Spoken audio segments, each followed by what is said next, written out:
Bhagavate Vasudevaya. Om Namo Bhagavate Vasudevaya. Om Namo Bhagavate Vasudevaya.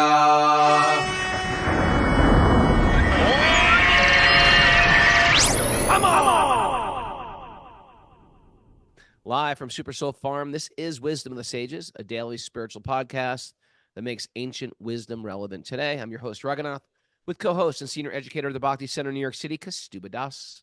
Welcome to the show. This is episode 1354. We got Linda sitting in for Miss Mara, who is approximately out on a, right about now, out on a safari. She's in that safari Jeep heading out to the... Oh, no. I know. It's all exciting until you see a bull elephant. With huge all tusks. Fun and games. Do you think she has like that Dr. Livingston kind of outfit on, that kind of hat Maybe. that they wear? Maybe. I think you have to have that. Shorts and stuff. Yeah. And hiking boots. Dr. Livingston. Jane Goodall vibe. I could see Yeah. Mara, if she wasn't a devotee, I could see her as a Jane Goodall. She could do that kind of thing. Going out there, petting chimps. Nursing baby elephants. That's her style. The big bottle. A gigantic baby bottle. How are you, Kostub? Pretty good, Raghunath. Pretty good. All right, good. Had a great day yesterday of mowing lawns and weeding and getting the farm back in shape. It was very fun. Okay. Yeah, all my plants grew. My vegetable garden's up and crazy. Plums on the plum trees, peaches on the peach tree. Apples on the apple trees, pears on the pear trees. It's happening. I got a food forest. Are those Been working apples? on this thing for 8 years. Do you have like edible apples there? Yeah. Nice. And pears? Edible. And I remember seeing the deer would go over near that tree and kind of eat. Yeah, all they this just stuff. hang out. There's enough for everybody. God's made enough for everybody. There you go. You know, God's made enough for everybody. All right. Miss Linda, you got an announcement for us? I do have some announcements. What's the latest, morning. Linda? Fill our cup. Good morning. So we've got Bhakti Recovery Group meetings at 10:30 Eastern and 1 p.m. Eastern today. Lesson 5 of our Light on Wisdom training that was recorded at GEV by Kastubaji earlier this year drops on our Wisdom of the Sages platform today for subscribing members or supporting members. You like saying the word drops, don't you? It drops today. You're going to drop it. Exactly. I feel so cool when I say it. And then also our 2025 Italy retreat. So the dates are locked for June 30th to July 7th of 2025, which I know seems far away, but we've got a special discount for the next 3 weeks. And if you use the discount code WOTS25, all caps, at checkout, you get a discount for the 2025 retreat. So definitely check that out if you have a desire to go. And it's more than half filled already. Yeah. And it's super kid friendly. I mean, a lot of kids this year. It was fun. Nice. But all the people without kids are like, no, I'm not going. I just want to mention that course that drops today on our website platform. I think we needed like a clear name for we can't just call it our website or you don't get it. You can't call it Patreon because it's not Patreon. You can't call it Patreon, but we need a name for the actual platform, for when anyone can go to the website, but when you become a supporting member, then that opens you up to this broader platform. Yeah, some would call it a I like your Circle of Sages idea. I think Circle of Sages was great. Circle of Sages, okay. Something. We got to figure out something. Creative people, put it on the message board. Yeah, maybe people can suggest names for the platform. But when you go there, that's I think there's 9 classes that are part of this course, and today the 5th. Every Wednesday we drop one. And it's like 15 hours of stuff, but these are really great talks, a lot of great questions and digging into the book, the Gaudiya Kantahara, which is just like a collection of verses but categorized in different topics. So we hit important topics and we'll go into them deep. So check that out. I think you got to go to classes. It's like on the side, there's a thing for subscribed members. There's courses and there's classes. I don't know why they're separate. I think we need to look into that too. But I think it's under classes. you can find that that class. Yeah, Although it's a absolutely. course, so I don't know. Join our secret society of circle sages. Secret circle, Secret circle sages. I like secret in the word too. sage circle. Secret sage circle. Okay. What's that? Oh, Sweet Baby Krishna tonight also. Oh, there you Tonight, go. Sweet Baby Krishna, 7:30. Join us. Is that going to be on the platform?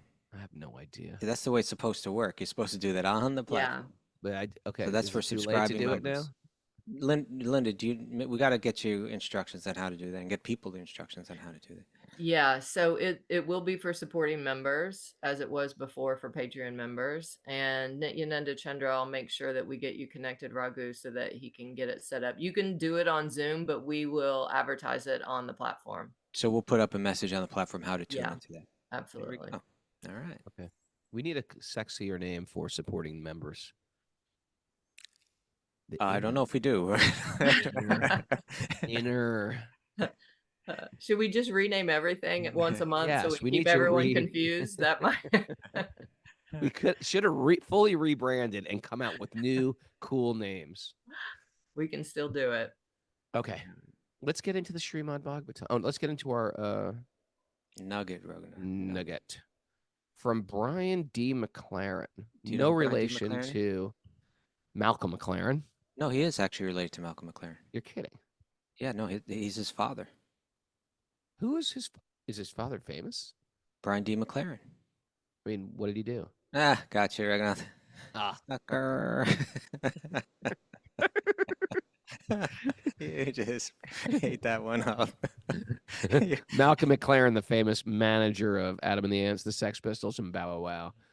I think the New York Dolls too. I think he's the Dolls me. manager. New York first. Dolls, yeah. He punked me. All right, no, Brian D. McLaren is an author, speaker, activist, public theologian, and was a leading figure in the emerging church movement. I think he's kind of like a church reformer, kind of like author that's kind of trying to, I don't know, get deeper into the essence of it, you know? Why don't we hear what he has Here's to what say? he had to say. At their best, religious and spiritual communities help us discover this pure and naked spiritual encounter. We're gonna first, I also want to point out, I believe he's using the word naked here in a figurative manner. I don't think so. I think at best, we're all naked in church. At their best, religious and spiritual communities help us discover this pure and naked spiritual encounter. Okay. At their worst, they simply make us more ashamed, pressuring us to cover up more, pushing us to further enhance our image with the best designer labels and the latest spiritual fads, weighing us down with layer upon layer of heavy, uncomfortable, pretentious, well-starched religiosity. There you Sure. go. See, he was playing with that analogy, right? Of the naked and then Dressed up. you all dressed up. Yeah. Thoughts, Raghu? Yeah, I can see how it's very easy to get lost in externals everywhere. I mean, the whole material world is externals. Oftentimes. But within spiritual circles, whenever you have any community, there's like a public presentation that we're trying to show up as. But in a real spiritual tradition, we're trying to focus on our internal identity. And that internal identity is naked. It has to become naked. We have to strip off the costumes. We have to be vulnerable, or else it's, we have to go against the programming. We have to be sometimes we have to cry. Sometimes we have to admit our faults. Sometimes we have to admit, like, I'm going to take a bigger slice of the blame pie than I was taking before. And it seems counterintuitive to what my ego wants to do. And so if I'm joining a spiritual community just for the sake of having a community and the social aspects of it, but neglecting the deeper parts of it, then it's almost like joining a club. So there has to be like real deep self-searching, and the community can assist that, but also you got to be careful the community is not diverting you from the essence as Mhm. well, and that can happen too. It's amazing, isn't it, that what you know the spiritual default vision that we're meant to have is to see beneath the externals of every living being and to see the spiritual essence, right? Mm. But this pretentiousness is so what's the word I'm looking for? Insidious. woven in woven Yeah. into the ego. It's not insidious, because it's insidious means it's sneaking up on us, but it's actually within us. Well, It's in the fabric of what we are. but I think in a way you could say it's insidious too, in that like someone may make a formal declaration, right? Okay, I've given all that pretentiousness up. I don't want it anymore. And then it'll find a way to sneak in a so-called spiritual external package, Sure. you know. It gets in that door, you know. So it's like, so then we begin to pose as, you know, he's kind of playing with this analogy, you know, the best designer labels and latest spiritual fads. You know, we want to present ourselves as some kind of spiritual character, Mm. and that's just another layer of pretentiousness. It's got to be naked, right? Sure. It's got to get all the way down to the bottom. And so it's always a challenge to peel those layers, you know. The best, at their best, religious and spiritual communities help us discover this pure and naked spiritual encounter, right? At their best. But there's every possibility that once we're involved in a spiritual community, that this other kind of pretentiousness is working its way in, and the deeper that, and you know what, that isn't to point a finger and just, you know, put people down for even trying, you know, Right. but to go deeper and deeper, you have to be really aware of this and really determined, you know, to shed those layers. And that's, I think that's the challenge of the spiritualists, and that's the success of like the deep spiritual figures in history, is that they really managed to do that. Mm. I was I going to think say, since you and I have been young, yeah, we've really tried not just to create our own community, but I think the devotees' mood have changed, where it's less, you don't feel that shame as much. Of course, whenever there's like any standards, you may come into that feeling, I can't. I mean, I just got a nice, very sweet email from a guy who was reading my book, and he's like, I'm really into Krishna. I just cannot give up drinking beer and eating meat. And uh, so sometimes when you're around people who are like really like sort of raising the bar with your diet, with your consciousness, with what you consume, with your media, with your, you know, with your off time, and we're trying to raise the bar higher, you might feel like, well, I'm ashamed. These guys are higher than me and better than me. And that can sort of trigger people who already suffer from a type of self-loathing. And they hmm can bring that. And then they sort of like, man, I just can't live up. Sometimes we're bringing that shame with us. Sometimes, like, I don't find, and I can't speak for everybody, but I feel like within the community we have, we're very welcoming. I don't find it's very shaming, but sometimes people can bring that shame in themselves. sure. And then sometimes the groups will, religious circles or any circle for that matter, will push the shame factor, because if I shame you, that makes me, that endorses my ego. hmm And it's so interesting because it really has nothing, your own personal austerity actually has nothing to do with your love of God anyway. They're completely You two know, separate things. that's a real important point, is particularly when it comes to bhakti, our understanding is not renunciation or austerity. That's the qualification for it. Mm, But it's really just love, and that has to be done with honesty, right? And so therefore, the disqualification for practicing bhakti, you know, certainly we need to learn to overcome our sensual weaknesses mm, and so on, laziness or distraction and all these things. But those aren't the real stumbling blocks. The real stumbling block is hypocrisy. And mm, that kind of really plays out in Sri Chaitanya's Leela, right? You know, in his pastimes, if you read the books of Sri Chaitanya's life, you see the characters that are glorified and the characters that Sure. kind of become the examples of what not to Who do. are you thinking about? Who are you thinking about? Well, I'm there's think so yeah. Go ahead. I'm thinking of there's two that come to mind. Giant, Ramananda big giant. Roy and the Doot Baba, Okay, right? Ramananda Roy because he He had was. he had this I think he did dramas or something where he was associated with lots Oh, of women and things like that, but he was considered a very high level. Not He wasn't the considered highest level. worldly at all. He was considered very high level, very refined, because this Lord Chaitanya knew his consciousness. So in a strict, Or Vedic concept of archetypes, that's not a brahmachari. Lord Chaitanya considered Pundarik him Vidyanidhi might even better Pundarik exemplify. Vidyanidhi. And then there's the Dut Baba, who was a perfect brahmachari. The guy, he only drank milk.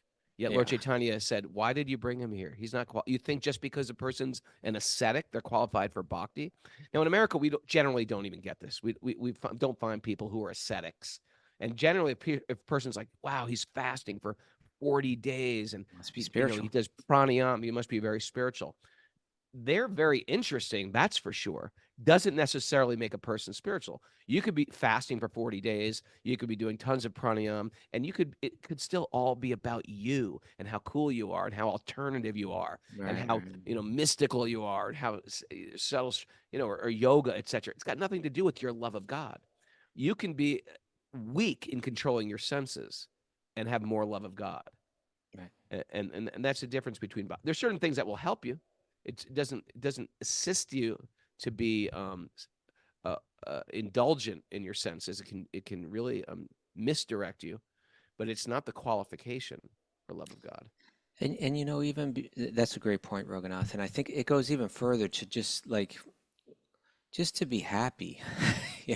Like we have to have this faith. We're gonna be happier when we're not carrying around that heavy. He's calling it layers of heavy, uncomfortable, pretentious, well-starched religiosity. When we step into a community of people, most of us on some level or another are putting on some kind of layers of costumes that we think will make us happier. We think will make us better received and therefore we'll be happier. But really, we're only going to be happy when we really let him go. And as we get older, we really got to start to think, okay, you know what, enough of Yeah. these games. You can't also throw out the baby with the bathwater too. You can't say, well, I'm in this community, but these guys are fake and those guys are insincere. And I saw this person do that. And, I'm just going to be more genuine. And then in the name of being genuine, we give into You just carnal follow the mind's passions. programming. Yeah, we just forget all about a Vedic. There is a path to get rid of the ego. There is a path to develop love of God.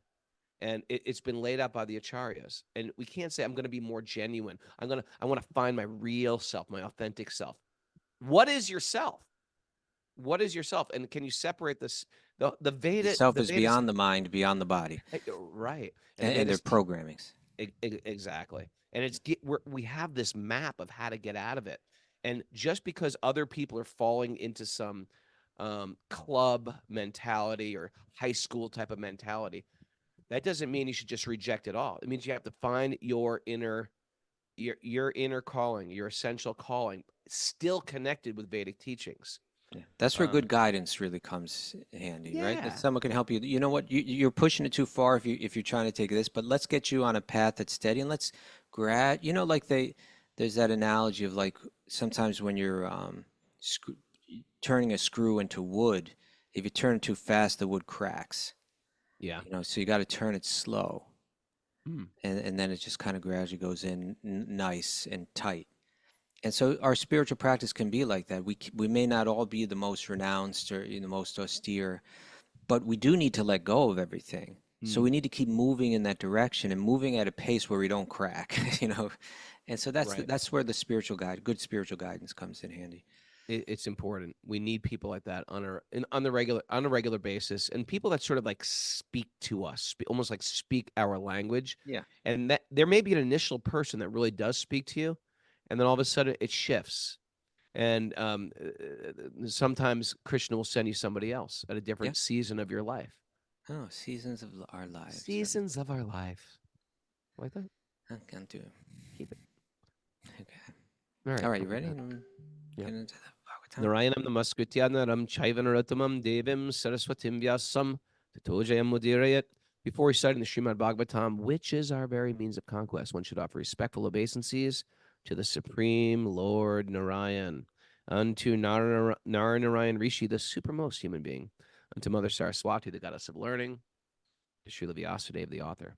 Nasta prayeshva badreshu nityam bhagavat sevaya bhagavati utamashloke bhakti or bhavati naishtiki. By regular attendance in classes in the Bhagavatam and by rendering service to the pure devotees, all that is troublesome to the heart will become eradicated. And loving service to the Supreme Lord, who is praised with transcendental songs, will be established as an irrevocable fact. Om Jnana Tamarandasya Jnananjana Shalakaya Chaksurun Midatam Yena Tasmai Shri Gurave Namaha. I was born in the darkness of ignorance. My teachers are opening my eyes with the torchlight of knowledge. I offer my obeisances at their lotus feet. Reading from the Srimad Bhagavatam, Canto 7, Chapter 11, Text 17, I think. Well, we're in 15. 15. 15. And we're Okay. midway through it. So why don't we just start it over again? Okay. First, we heard about the Brahmanas. Brahmanas. Then we heard about the churches. First, we heard about the spiritual leaders. Then the political or the rulers, the churches. Now, in this verse, it covers the mercantile community, the business leaders, the Vaishyas, and the workers, the Shudras. Yep. The mercantile community should always follow the directions of the Brahmanas and engage in such occupational duties as agriculture, trade, and protection of cows. And so we clarified yesterday, but let's just mention it again. You know, I think a lot of how these texts speak to us as Westerners, and even the way Prabhupada translates and commonly speaks, they will sound there's kind of like a harshness to it that kind of triggers us in different ways. When we hear the mercantile community should always follow the directions of the Brahmanas, we think, no way, I make up my own mind. Yeah. But what it's saying is that that the business leaders need to be directed with good, people to inform them with good ethics and good intentions. That's the message. That's what it's Sure. trying to communicate here. There has to be some standard of ethics that it's not driven by profit. That's right. And so when it says they should always follow the directions, it means that there are standard good directions about how to live as an ethical business person, and the business people should always follow those directions. If you Sure. say it like that, it's not so bad. But if you say they Yeah. should always follow whatever this person tells them, that's not what it's saying. We're going to grow all this produce and we're going to spray it with Roundup, and it's going to wreck the soil, and it's going to actually make the produce itself contaminated, and it's going to kill not only the fungicides and the weeds and the rodents. It's going to kill everything. You're going to get the residue in your liver as well, and it's going to wreck the soil and the water table. But the yield is high. The yield is high. We're going to make a lot this season. Exactly. So that's where the Brahman, a detached spiritual leader, has to step in and say, hey, come on, there needs to be that adult in the room to say, there's a bigger picture here, people. Yeah. Now, then there's people who are laborers. Okay. And laborers, sometimes we think, well, in a world where economic development is number one, right? I'm poor. I want to get rich. I want to climb up the economic ladder. Not necessarily. In a community where the goal is not economic development, where the goal is not, I want the latest cell phone. I want the iPhone 20. When the goal is liberation, not economic development, you have people just sort of settling into what their nature is. For example, my oldest kids, my daughter's more artistic. I'm trying to tell her to get into business, start a business. She's like, I just want to paint, I want to play with the animals. You know what I mean? She just doesn't have that drive. Where my 10-year-old, he's trying to sell me everything. He's trying to what can I do for money? What can I do for money? Just walking around the house. What can I do? Want to do a magic trick? Well, how much will you give me for a magic trick? I was like, come on, man. Just like hustling me, So people have a particular nature anyway. And so the Sudras just like laborers. They don't want to start a business. They just want to work. I remember that day when Tarun was a little baby and we did that ritual at what's it called Pumpkin again? Hollow. Pumpkin Hollow. There's that first grain ceremony where you put the crawling baby out, and you lay down different items for them to crawl to, and one is the Bhagavad Gita, Yeah. and one is like a sword or something, or like a weapon. One is a pile of money, Yeah. and he didn't go for the money. He went for the Bhagavad Gita. He crawled right Okay. across the floor, just boom, put Are his you hand on the sure? Bhagavad Gita. Yeah, That doesn't seem to be playing out. Maybe it It will doesn't later seem to in be. life. Maybe later they'll Okay. use. Maybe you should just be selling Bhagavad Gitas. Maybe he should be selling Bhagavad Gita.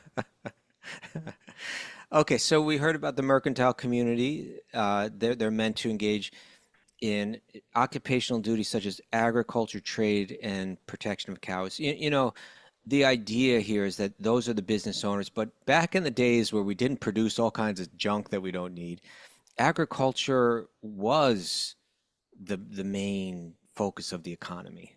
You know, people would build their own houses, and they didn't have cars, and there was not a big fashion industry, and there If you know, you moved could go right around, down the list. You you know, needed life was animals. simple.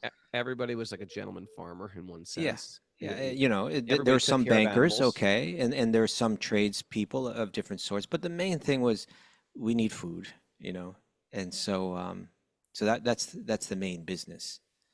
Okay, and then it says for the Shudras. For the Sudras, the only duty is to accept a master from a higher social order and engage in their service. Now that one is just like taking the cat and just rubbing its fur For the like wrong hard way. the It's like, wrong "Master, direction. engage in service of a master." Hey, guess what? We're doing it anyway, That's the point. Yeah. right? Well, what do you think when you're driving down the road and all of a sudden you see these like guys like they're doing some work on the road and they're holding up the stop sign for you to stop the car and let the other cars pass? They're just they're laborers. And we have Even beyond laborers that, doing everything. Or you have people because working in the factory. They're laborers. I think, but even Shudra, it means even beyond just like physical laborers. I know it is commonly translated that way, but I think even more essentially, it means that you're not one of the three other leaders. Like you haven't started your own business. So it means that you accept a master, you accept someone that has started their own business, and you become their employee. Sure. Right. And so now, and what this sentence reads like, if you hear it, it just sounds like, oh, you're the slave to the master. This is the word. But really, what I believe it's saying is it's in contrast to what it said about the other three leaders, is that you're not bound by the strict ethical rules that guide the other three. There's not as much demanded of you because you're not a leader in that sense. You understand? Because you don't have employees, we don't need to give you all the ethics about how to take care of employees. That's not on you. Because you're not a political leader, you don't have to be willing to give your life on the battlefield, or risk your life to protect people from criminals. You don't. That's not part of your dharma. You don't have to worry about that because you're not that type of leader, you know. So for the Shudra, it says you need to find your employer, and you need to honestly, serve them as they dictate with their job. And again, that's what practically everybody does. I wonder would a vice president of, say, Microsoft be a sushi? Well, because they're working for somebody, it's not their business. These are the broadest strokes, right? These four kind of strokes. But within that, there's all kind of different, different levels and so on. Yeah, so like you might be a Shudra working on a farm. You might be an employee of someone, but still like have a department that functions under you. Mm-hmm. And if that's the case, then there will be consideration of ethics and so on. But I think these are just giving us the ideas in the broadest strokes. Okay. As an alternative, a Brahmana may also take to the Vaishya's occupational duty of agriculture, cow protection, or trade. He may depend on that which he has received without begging. He may beg in the paddy field every day.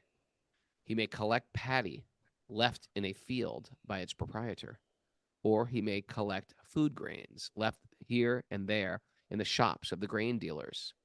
There are four means of livelihood that may also be adopted. These are four means.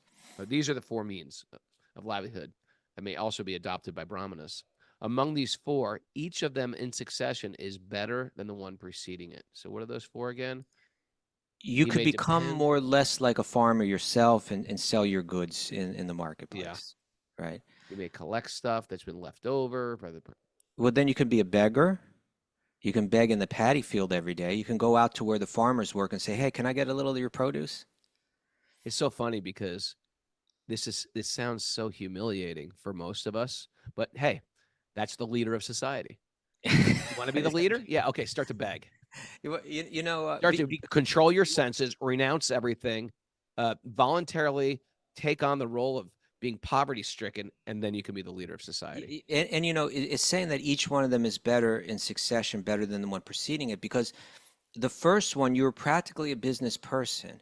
And when you're a business person, you take on business concerns. They begin to occupy your mind. Mm, Whereas the beggar, you have much less to occupy your mind. You can sure. focus it more. And the last one was that you're just picking up like scraps that are left behind.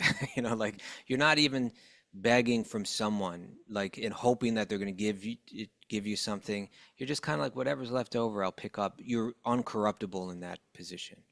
You want Raghunath's advice on how to save money on grocery bills? I can Go to help the you right back now. of the grocery store dumpster. No, no, no, no, no. You stop being dependent on eating what you want to eat, and you just go door to beg from people. Okay. If they don't give you anything, you fast that day. And if they give you something, then you eat that day. Challenging in the United States. If they It's don't shoot you if they don't shoot you in the when you ring in the the doorbell. face. But it's one of these things, and that's what sadhus. If you think about what the sadhus would do traditionally in India, they just come. Yeah. And in Vrindavan, you can see this. There's certain houses they go to, and they just give. They don't give them You much. Sometimes they give them just a chapati, and you that's still okay. see that in Varshana and places like that. And I remember Govardhan. once I was in Mayapur and I was in, in that Grihastha area where I stay now. I think I was having lunch with a friend that lived over there. And I remember this beggar came to the door. He was the stereotypical, you know, um, sadhu. He had that long beard and dreadlocks and was just dressed in the simplest of cloth. Yeah. And he stood at the door. There was such a sweetness in his humility. And I remember I was with an old friend of mine, Harinamananda, from Switzerland, Yeah. who was like such a special person, such a special devotee. And I just remember seeing him light up when that beggar came to his door. I think part of it was the novelty of like this is like straight out of the Ramayana or something like that, or straight out of the. Beggars But it come. was also Give me your just son. yeah, yeah, right. But it was also just that genuine feeling that a householder has when a saintly beggar comes to their door. They actually don't feel it's a burden. They feel it's a great boon that they have the opportunity to serve this sweet, deeply spiritual person, even in the smallest way. And they very eagerly go and find something to bring to them and Oh, send how them off culture happy. has changed, Oh, Kostuba. I tell you. Oh, how culture has changed. If like no one likes people ringing their doorbells anymore. It's just like, who's here? Who the heck is here? Yeah. Oh, Krishna. Yeah. Okay. So, but the idea is why in succession they're better is the least that you're dependent on someone else, the less you are corruptible. And the Brahmana must be incorruptible. They must live so simple.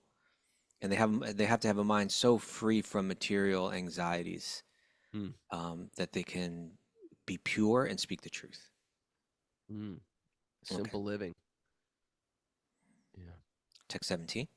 Text 17. Except in time of an emergency, lower persons should not accept the occupational duties of those who are higher. When Okay. there is such an emergency, of course, everyone but the Kshatriya may accept the means of livelihood of others. So Well, better why don't to you explain the whole idea of higher and lower? Because that triggers an American type of anxiety. again, And what? what there is kind of like a hierarchy here of respect, you could say, that the Brahmana, who's the most renounced, the most learned, the gentlest Directors. and wisest, that they're shown the highest level of respect. Why is it that we hate that so much? We hate the fact that who are these guys? We do it in other ways. It's just that we respect other things. Like we respect fame. Sure. and we show them incredible respect. I know. It's not like people VIP, aren't getting like- more respect. Oh, you're beautiful. We're going to give you. Yeah, You've right. done nothing to earn that beauty. You just were That's right. born beautiful, and we're going to like, oh, you. Yeah. So it's in us to give, all of this talk about gradations and hierarchies, it always has to be balanced with the pure spiritual vision of seeing an equality in every living being. So we're embracing both of these at the same time, Sure. right? We're embracing that on the functional level, we need to see whose behavior commands our respect. Hmm. And on the fundamental level, we respect every living being equally, knowing that underneath it all, we're all made of the same spiritual substance. Do we have to think of everything? That would solve the whole caste system issue right there. Yeah, both There are, is differences of our mind, of our bodies, but we're all spiritual beings. just got to balance this stuff out, right? balance it out, Just be people. mature. Come Let's be mature. Let's stop trying to point fingers and jump to conclusions. Let's just be mature and It's in approach junior this in a high balanced school. way. It's not the playground anymore. Right. So then the Kshatriya, they're the ruler. They're the person that's willing to risk their life. Just the way that we show respect to veterans with holidays and ceremonies, because these people were willing to sacrifice or Memorial Days like that, right? Because they were willing to put their life on the line to protect the rest of us. That's shown respect. Mhm. And that's the role of the Kshatriya, or the warrior, or the ruler, that this person says, I'm willing to risk my life and to uphold our principles and to protect our people. That's shown a high level of respect. Mhm. And then comes the business person, because they are creative and they have ingenuity and their entrepreneurial spirit is important in society, because it becomes the breadbasket of the whole society. They're the Yeah. ones that generate the economy for everyone. We need someone that has that strength and ingenuity to create economic opportunity for everyone. And when that's done with genuine compassion and care, wow, you're an important leader in society that needs to be respected. And so there's your, and then the others are the employees, right? They're also, it's not that they're not respected. It's not that they're not, they're cared for and they are respected, but it's natural that there's going to be that hierarchy like that. So now what this verse is saying is that we should accept those roles according to our aptitudes and our behaviors. And it gets risky if you take on someone else's role. In a time of emergency, it could be done, right? Let's say that we have a small village and our spiritual leader died. Well, maybe the warrior who's been trained by the spiritual leader in spiritual knowledge can play that role, or someone else can kind of play that role, or maybe our town protector, our sheriff, has somehow missing. Okay, maybe a business person that has a similar type of courage and so on can step in and play that role. But in general, we don't. In general, we try to, in the Bhagavad Gita, of course, there's several verses where it says that it's better to do your own duty with fault than it is to do another's duty faultlessly. And that's a personal consideration. In other words, the ethical codes that are given for these different mindsets, they address the weaknesses, the potential weaknesses in those mindsets. And that's why you want to do your own duty. That's why for the business person who's got ingenuity but also has a tendency to greed, then the particular ethical codes for the business person address their greed through charity. And the warrior, And perhaps you need to work through that nature that's to help you become evolve. actually purified. Yeah. Yes, yeah. And so similarly with the warrior who's got this physical power and tendency to violence and courage and so on, and ego. Sure. So that's countered through their surrender, through their submissiveness to the spiritual leader, right? And so that counters their lower nature. So therefore, it's best to do your own duty, because the codes built into that address your potential weaknesses. But in a case of emergency, it's not going to be impractical. Then, if a society, if a town or city, or has a need to fulfill due to emergency, then another can play that role. Just not the Kshatriyas. It says that Kshatriyas, when there is an emergency, of course, everyone but the Kshatriya may accept the means. We don't want some skinny little Brahmins trying. We don't want some skinny little Brahmins trying to protect us. Or I think it's saying the other way, perhaps, that the Kshatriya. I don't know which way it means, whether no one else should play the role of a Kshatriya or Kshatriya shouldn't play anyone else's role. When there's such an emergency, of course, everyone but the Kshatriya may accept the means of the livelihood of others. So it seems like it's saying it the other way. And I think that means because they're never supposed to accept charity. I don't know. Honestly, I don't know. Maybe let's look at why don't we read the commentary? The takeaway with that, Linda, is sometimes Kastuba doesn't know. I just don't know. Just write that down. Sometimes Kastuba doesn't know. All right. You want to read the commentary? Of 17? Yeah. Here's what we get. Yeah. The occupational duty of a Brahmana should not be accepted by persons in lower social orders, especially Vaishyas and Sudras. Okay. For example, I'm taking that personally, meaning maybe I shouldn't give any direction at all because I'm definitely a Sudra. I think it's unanimous if we had to take a democratic vote here. But I'm not a Brahmana. I mean, Vaishnava Brahmanas are different, but I get it. I'm not. Brahmanas are like intellectuals who love to study, sit there for hours and read. Just not that guy. Not that guy. I'm okay with it. I'm okay with that. I'm not that guy. There are aspects of you that are definitely very Brahminical, though, Raghunath. Aspects of your love of Shastra.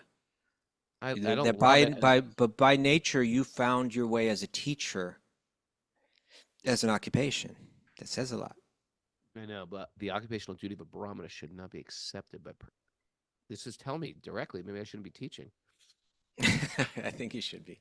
Especially but again, to better understand this, over the past few days, you and I in our discussions, we spoke about how when a business mentality enters into other fields, it can be so destructive. Like when it enters into medicine, when we look at our health industry now, when we take a sacred duty like caring for the health of others and take a business person's mentality and throw it into the middle of it or start to control it, it becomes very destructive, right?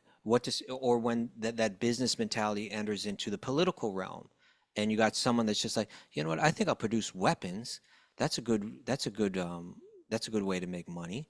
And you know what? I'll take that money and as an investment, I'll invest it in the political campaigns, Well, this is great. Now I got people in that are the rulers that have an interest in supporting my business, and my business is killing, and business is good.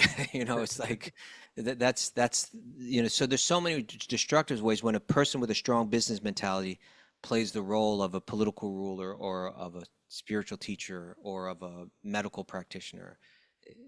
That's why these strictures are being laid out to guard against that kind of corruption, or you could say that kind of degradation of the sacredness of these fields. I got a squirrel, but I'm going to control it. Just keep it in a cage. Control that squirrel. Hold that squirrel down. Okay. All right. So, whatever happened to Bernie Getz? The squirrel's out. Man. What happened to Bernie Getz? I don't know. Yeah. Jail? Did he go to jail? Was he free? No, I think he was found innocent. I think. Okay. Anyway, that was the squirrel. Okay. So continue with this. Start this. I bet you can't find the origin of that squirrel. If somebody can find the origin of the Bernie Getz, why that rose to the surface of your mind right now? Yes. I want to look at the message board. Some hardcore fan's going to find it. Well, most people probably don't even know who he is. If you're not a New Yorker and you're not old. Yeah. Okay. Bernard Getz. Okay. Yeah. I'm going to get into it. I'm going to look on that message board. Okay. Let's start again. The comment. Text 18 to 20. No, the 17 purport. You see, that's what your squirrel does, Raghunath. You see, it just makes you forget what we're doing. Don't curse my squirrel. I didn't curse it. I got a good squirrel. Okay, for example, an occupational duty for the Brahmana is to teach Vedic knowledge. But Okay. unless there is an emergency, this professional duty should not be accepted by the Kshatriyas, Vaishyas, or Sudras. Okay. Even a Kshatriya cannot accept the duties of a Brahmana unless there's an emergency. And then even if he does, so he should not accept charity from anyone else. Okay. Sometimes Brahmanas protest against our Krishna consciousness movement for creating Brahmanas from Europeans. Yeah, I'm sick of those European Brahmins myself. Okay. So now let's put this into context now. Yeah. Now, okay, these ancient texts lay out these 4 different mindsets. Each of them are giving duties as well as privileges in society. Yeah.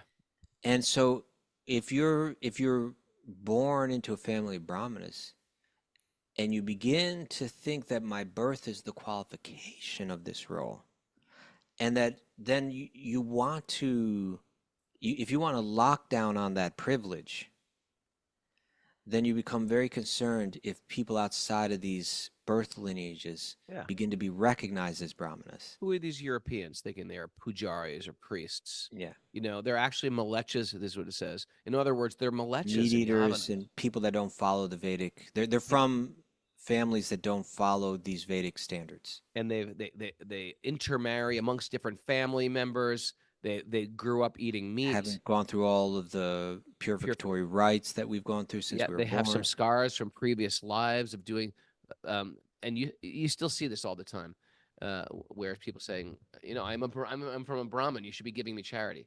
Yeah, It's like, right. dude, I'm from New York. You know, I'm from New York. I can tell when I'm being Like a hustled. Brahmin, for, you act like a 20 Brahmin. rupees. Yeah. Yeah. So there's a lot of backlash when Prabhupada started to give Brahminical initiation to Western people. It was unheard of. It was unheard of. Yeah. So, but Prabhupada goes on to explain. The movement, movement- however, this movement, however, is here supported in the Srimad Bhagavatam. This is why Prabhupada is such like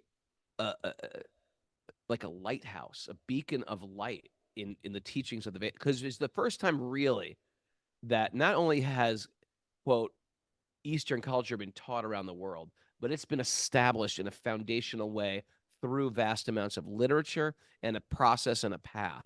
Mhm. And Prabhupada's going to be remembered historically forever for this. This is not just some, oh yeah, there's so many different like little Hindu cults. This is not that. Yeah. This is going to change the course of history, what Prabhupada taught, because he didn't teach the Vedas. He taught the essence of the Vedas. And this movement, however, is here supported in the Srimad Bhagavatam. At the present moment, society is in a chaotic condition. Check. And everyone has given up the cultivation of spiritual life. Check. Which is especially meant for the Brahmins. Because spiritual culture has been stopped all over the world, there's now an emergency. And therefore, it is now time to train those who are considered lower and condemned. Guess what? If you grew up in a family where you're slaughtering sheep and slaughtering cows and Eating their flesh, just cutting it up with one of those electric knives and putting it on your children's plate like some monster. Just having sex freely. Having sex, well, Just yeah, run I've around, had sex so many times. These wouldn't be Brahminical standards. That's not Brahminical standards. The mind is not, and it's not even a judgment. It's like you're having sex with thousands, hundreds, even 20. It's like, let's bring it down a notch. 10 people. It's like, how peaceful can the mind be? There's always like the mind remembering that body and that experience. And it degrades the consciousness. When I say degrade, that is also not value judgment. It means it sounds like one. It does really sound like it.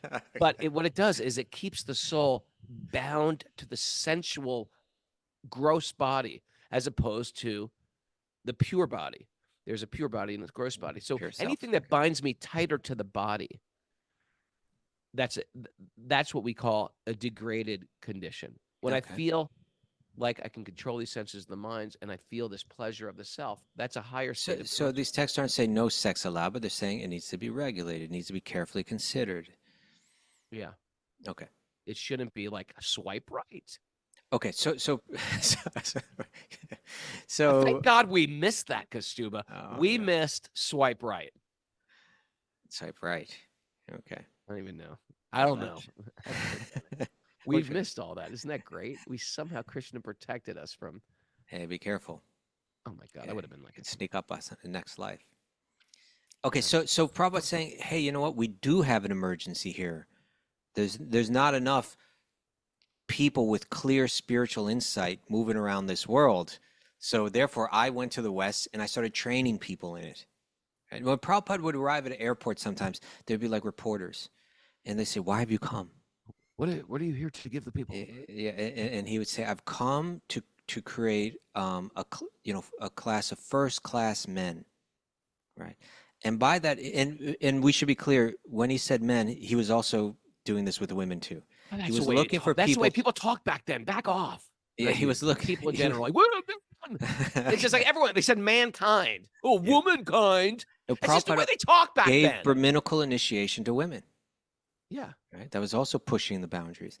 Right. But his point was when he said to create first class men, what he meant was to create Brahmanas, people that can give clear spiritual guidance and insight in life, people that are become uncorruptible and can speak the truth with spiritual insight to the broader society. He was trying to create those people through his travelings, through his books, through his trainings.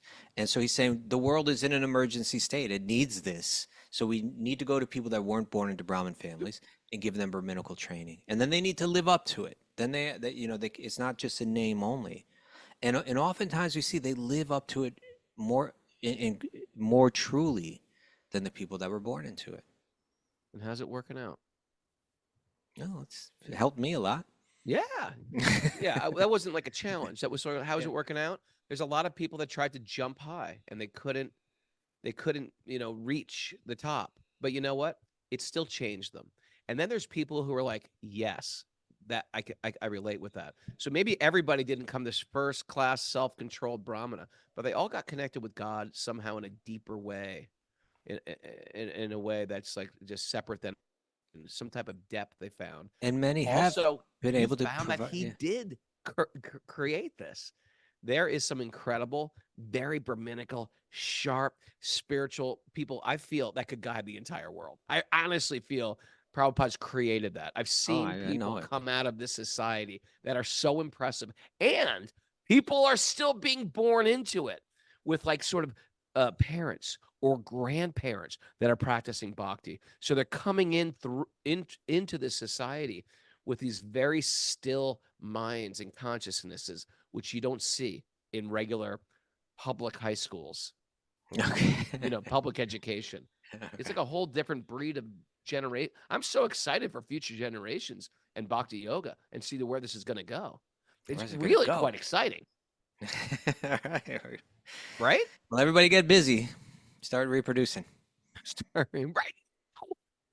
The show. But you were saying not sex. Wait. Wait, I got 63 more rounds to go. All right, we're out of time, Okay. Raghunath. Oh wow, man, we were.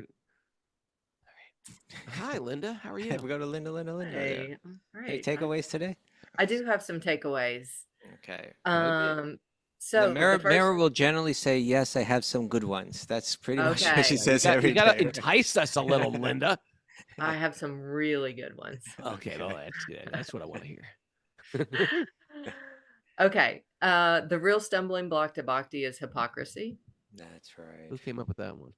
That's me. Well, you did. Are we keeping score again today? Yeah, we're keeping score. 1-0. Me and Kastuba. It's the whole thing is scorekeeping and correcting. Okay, I have to remember that when I'm taking the notes. Krishna sends you who you need in the season of your life. Oh, the season. That's a Raghunath one. Yeah. What are you laughing about? What's so It's funny? the time of the When the season. goal is liberation, people can settle into their nature. Okay. Take credit for that Yeah. one. Without worrying about their particular status. Was that the idea? Right. Yeah, Okay. that was the idea. 2-1. See serving deeply spiritual people as a blessing and a boon. when they come to the door, we're gonna imagine if just a sweet sadhu came to your door every day, and you're like, oh, wait a minute, just wait right there. Would be You go nice. again. Respect is both functional and fundamental. That's right. That's Both Kostubis. levels. Both levels. was a I good really one. got that That was a from good the one. spiritual scientist. Yeah, I know. But you know what? I'm giving you the credit because you know what? You sort of owned it. It became your own. I'm passing it up. Then you're passing it on. I'm going to give you the credit. And I'm going to pass it up. Restrictions can guard against corruption. Restrictions can guard against corruption. You know, Kostuba, outside of Krishna consciousness, that would be called copyright infringement, what you did. But, you know, in Krishna consciousness, it's called disciplic succession. Okay. Well, I passed it out. I gave credit. You didn't have to give credit, even if you don't want to. I'm okay with But that. I wanted to. Okay. When the world is in an emergency state, we need more Brahmins. It's an emergency. It's tragedy. And What? and want to be the leader? You got to start the bag. Bag, Raghunath. That was a good one. Want to be a leader? Start to bag. You Thank get extra points for that one, Raghunath, because that was the and. Did you do that? No, that was yours, I think. Oh, that was mine. All right. Yeah. Well, I won. No, I don't know if you won. If you want to win, you got to give it all up. Oh, look who's with Mike Dexter over there. Look at these guys. Hi, guys. Thanks, everybody, for joining us and those who joined us late. People are asking about tomorrow's gathering. Is it at 5 or 6? It's at 7, right? Tomorrow's gathering. Okay. Well, tomorrow's show. Oh, tomorrow's show. Let's do a 7 o'clock. Okay, And Sweet Baby Krishna tonight. Sweet Baby Krishna tonight, 7:30. I'll see you guys there. 7:30. Yeah, Karuna's kicking her heels together. Welcome, Suzanne, Kanuram, Pamela, Bartalai, Fujitsunath, the Black Saraswati. Hey, don't forget, Mika, Stuba, and Mara are heading to India on pilgrimage. Check it out on Wisdom. Check it on Raghunath.yoga. Is that on our site yet, Linda? Yes, it is. Or- It's on Yes. Check it out, wisdomsages.com. Thanks for everybody's supporting the new platform. Really, really appreciate it. That's the only way this boat floats is by having supporting members. If you want to become a supporting member, go to wisdomsages.com and you just make a monthly pledge. And if you're already doing it, thank you very much. I want to thank you for it. And I just want to say,